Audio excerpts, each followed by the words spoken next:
2019-20 оноос эхлээд тэгээд хэрэгжилтэнд баталсан зүйлүүдийг ч юм уу эсвэл хугацааны өнгөрцнийг хасъя гэдэг саналтай бол санал нэгдэж байна. Зүгээр яагаад заримнууд нь огт хэрэгжилтэнд хангагдаагүй 2-3 асуудлууд жишээлбэл эрүүл мэнд дээр ч юм уу хүүхэд хамгааллын чиглэлээр хууль тогтоомжийн хэрэгжилтэн дээр байна л да. Энд одоо хүний амь насанд аюултай хөгжлийн бэрхшээлд хүргэдэг ховор тохиолдох өвчин эмгийг тодорхойлох аргачлалыг эрүүл мэндийн асуудал эрхсэн засгийн газрын гишүүд батална гэд орцсон. Энэ нь тэгээд эрүүл мэндтэй хүүхэд хамгаалалттай холбоотой салбар давмсан асуудал учраас ингээ удаад хүлээгдээд байна уу? Эсвэл энэ дээр нөгөө бодлого хэрэгжүүлж гаргах одоо тийм арга аргачлалыг юу гэдэмдээ чадах дутагдж байна уу? Эсвэл дөр санхүү мөнгө төсөв нь болоогүй юу? Жишээлбэл одоо нийгмийн эрүүл мэндийн хэсэгтэр ч гэсэн нэг хэрэгжилт нь хангагдаагүй 4-5 гэсэн бага хувиар гарцсан тоонууд байгаад байсан. Тэр мөн одоо санхүүжилт нь гол нь тавигдаагүйгээс болсон уу юу хоёр дахь асуулт нь. Хэрвээ тийм бол уялдаатай ажиллаж одоо яг нэг зарчмын зөрүүтэй санал өгөх боломжтой үеэр нь цаг хугацаанд нь тааруулж оруулж ирж нэг уялдаатай ажиллахгүй бол миний санал бол одоо нэг 4-5-6 жилийн дараа бас энийгээ ингээл яриа сууж явах нөхцөл байдалтай байна л та.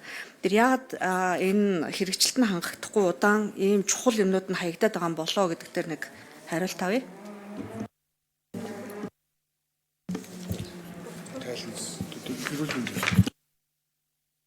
Эрүүл мэндийн яамнаас түнээр мичнэр болоо.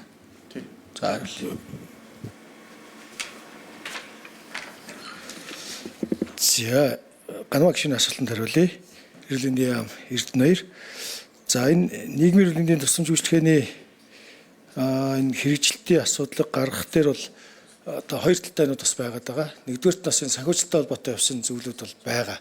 Тэгээ энэ дээр одоо бид бас тодорхой хэмжээнд анхаарч сая одоо бас энэ хуулийн одоо бас шинжилгээ хариулттай холбоотойгоор бас энэ дээр нэлээ одоо идэвхтэйгээр одоо бас энэ дээр яаж зохицуулах вэ гэдэг дээр одоо бас ярилцж байгаа.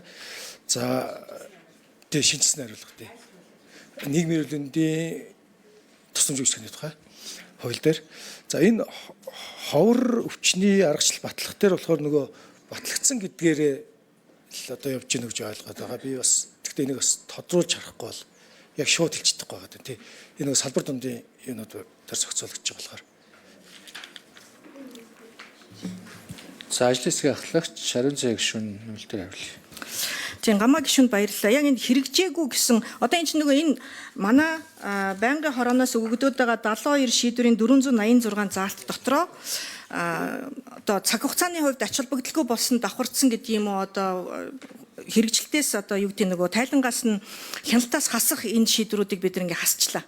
Цаана одоо юу үлдэж байгаа вэ гэхээр ердөөсөө хэрэгжих боломжгүй хэрэгжээгүй гэсэн ийм асуудлууд байна. За мөн түүнчлэн зохион байгуулалтын улмаас одоо удааширсан байгаа ийм асуудлууд байгаад байна. Гэх мэтчлэн үлдэж байгаа тогтоолууд дээрээ бид нар бас үнэлгээ хийгээд юуг нь илүү сайжруулж одоо нэмэх ёстой юм, ямар үүрэг даалгавруудаа дахиад өөрөөр өөрчлөн найруулах ёстой юм гэдэг дээрээ дараагийн одоо энэ ажлуудаа бас төлөвлөж явах ёстой юм байлээ шүү гэдгийг одоо бас давхар хэлье.